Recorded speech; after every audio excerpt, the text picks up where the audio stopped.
Hey everyone, this is The Hot, and we are here to give you our first city review. As you know, recently, we've been all around the world, and we have a vlog coming showing that experience. But we wanted to go ahead and give you a little insight on each individual city that we visited to let you know what to expect when you get there and give a little rating to see if you'd want to eventually go there. Okay, today we're going to be rating Sydney, Australia. For each city review, we're going to be talking about it on 3 categories. Things to do, which include fun things, quantity of places, and the price.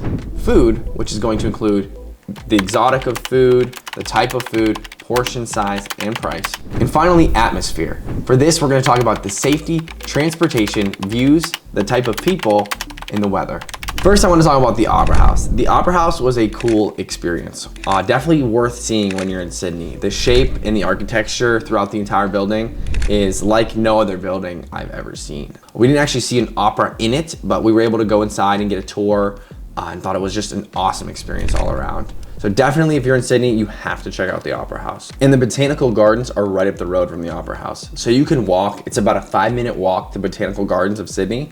It's definitely experience as well. And you may as well do it while you're there. So next on our list, we actually did a really cool abseiling experience. It was basically rock climbing down a cliff. So we had to kind of gear up and put on harnesses, and we had to basically like propel ourselves down these mountains. We went through a huge canyon that led us to a 90-foot waterfall that we propelled down. So we have a lot of like clips and pictures of us going through the canyon and jumping in all these pools of water and swimming, and it was really cool hiking through there.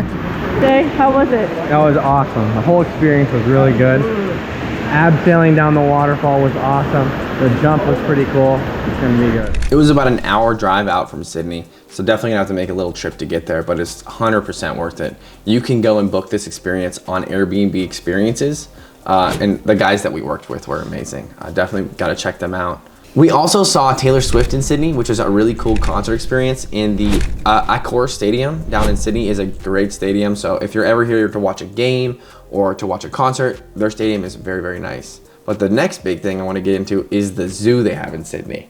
We went to the Taronga Zoo in Sydney, and it was huge. Unlike any zoo I've ever seen. There were so many animals, so many exhibits, comparative to the zoos that we have here, such as like the Pittsburgh Zoo, the Cleveland Zoo, zoos around us.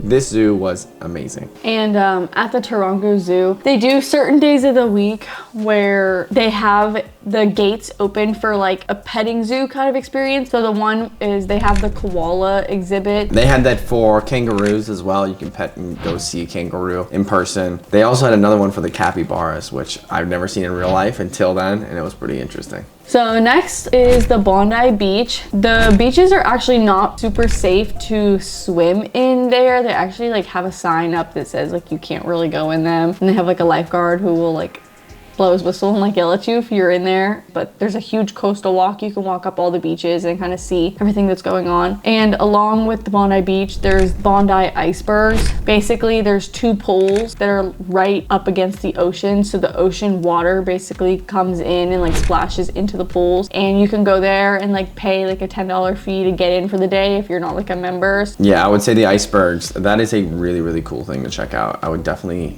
do that if you're going to Sydney. The next thing I want to talk about is the Queen Victoria Mall. It was a very, very fancy mall in the center of like where the main active town was. The inside architecture was also really, really awesome. It was a 3-floor mall and it had a lot to offer. Really, one of the main things I liked there was the Dr. Seuss exhibit. It was an art exhibit specifically for Dr. Seuss paintings, drawings, artwork, everything related to Dr. Seuss. And as growing up with those books, I thought that was really cool, really special to me. So definitely if you're in Sydney, you want to check out that mall. And in that same area where the mall's at, there's an arcade, there's a whole bunch of stuff. And we actually saw the High Smile booth that they had set up for their new toothpaste coming out. And we actually got to try some of those samples, which were really cool. It was their collab with Anna Paul. Yeah, so that was really cool. She wasn't there when we were there, but they were giving out ice cream to anyone who wanted it. But there's just a lot of stuff to do. And then the last thing we did that I thought was really, really cool was an outdoor movie. So they actually showed this movie outside on a huge projector. People just came and they brought their bean bags or they brought chairs outdoors and then they just watch this movie outside. Yeah, the outdoor movie is pretty cool because we don't really have anything like that around here. We have like a drive-in movie, so like you drive your cars up and park them and watch it, but this was like you're just sitting like on the grass basically watching it, and you can buy and like upgrade to like a bean bag, or like they have different chairs there that you can buy yourselves. It was a cool experience, but when we went it rained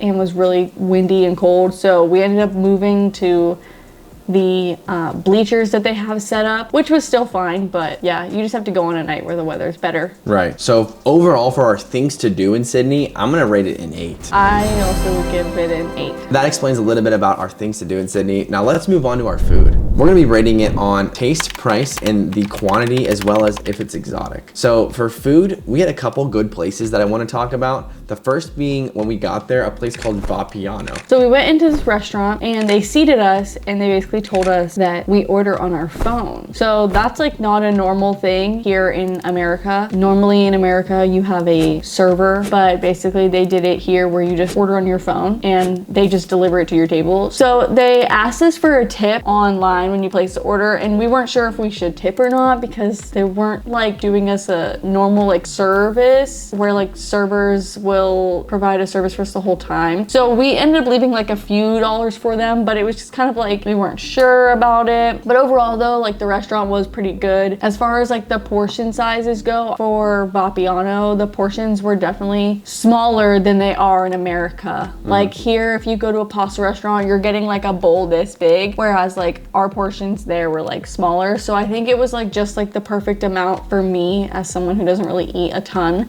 For you, it might have been like a little under what he normally eats, but it was still a good experience. They were pretty busy there, so they're obviously a really good restaurant. In all of the places that we've been to, it was at like a bench type of seating, and we sat like next to each other instead of in front of each other. So we had to like talk like this instead of sitting in front.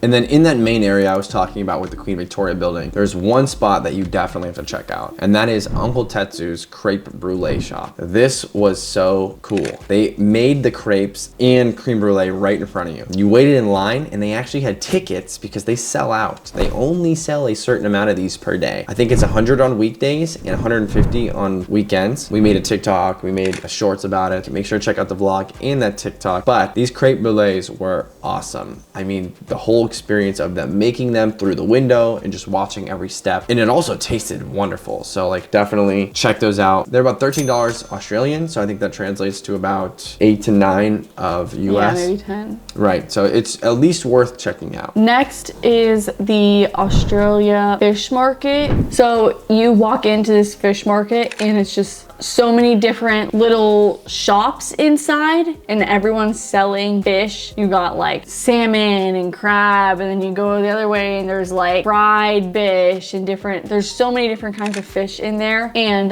then you kind of go to like the back of the fish market and they have different fruits. So there's a whole bunch of fruits all over the place. They have fresh fruit juices, so many different options there, which we ended up eating there because you can either buy food for like later, or you can like, they'll make the fish there for you fresh. But it was all really, really good food. Fish market was awesome. Definitely one of my highlight experiences of the food in Sydney. But all that being said, all around, I didn't think the food in Sydney was that exotic in comparative to what we get it normally at home. I think it's a lot of the same stuff. I definitely think it had good food. I didn't think it was a 10 out of 10 great, but I thought it was definitely worth checking out and worth going to. So my rating for the food portion of Sydney is going to be a 7 out of 10. And I rated it a 9 out of 10. Yeah, the food might have been not as like exotic, but I think overall all the food we had there was pretty good. I don't think we really had any like bad experience in Australia with our food. That's why I gave it a 9 out of 10, because I think everything was pretty good and we were most of the time satisfied. Now moving on to our final section, we're going to talk a little bit about the atmosphere of Sydney. And what we're including into that rating is going to be the safety, transportation, the views, the people that we met, as well as the weather.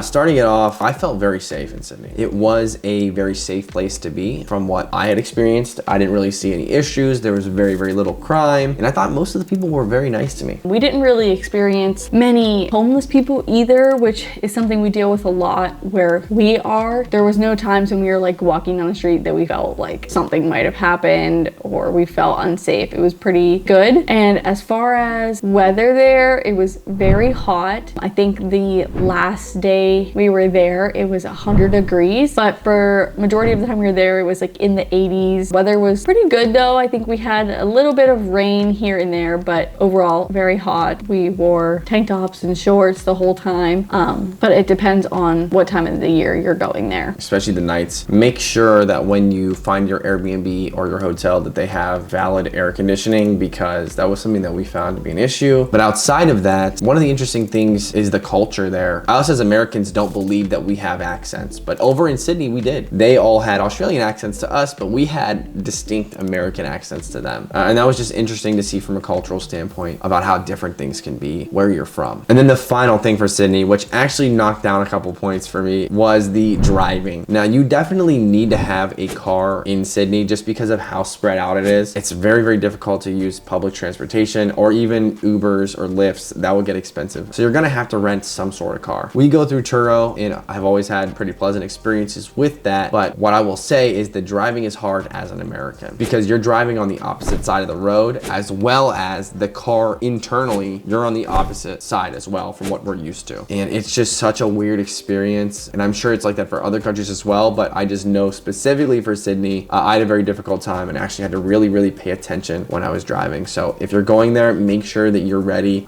to be able to pay attention and drive with one of those cars. The roads there are more narrow than the roads we have in America. So on top of driving on the opposite side of the road, you're also driving on more narrow roads. And then with that, the roads are kind of confusing there. The toll roads they have, we didn't really know how that worked because it's very different from how it is here. Was kind of hard to navigate. Also with driving was finding somewhere to park, and the parking is actually really expensive there compared to here. And we always had to park in a parking garage, and trying to find a spot was super hard. So for my review of the atmosphere, I'm gonna go ahead and rate Sydney's atmosphere an 8 out of 10. Yeah, I have to agree. I would give it an 8 out of 10 as well. So now finally, after totaling up everything, Sydney's full city review, we're going to give them an 8 out of 10 in total. I think Sydney is definitely a good spot that you want to check out and you'll want to experience there for at least 4 to 5 days. Check out Sydney and get ready for that vlog coming out soon. Until the next time, this is the Hots. We'll see you.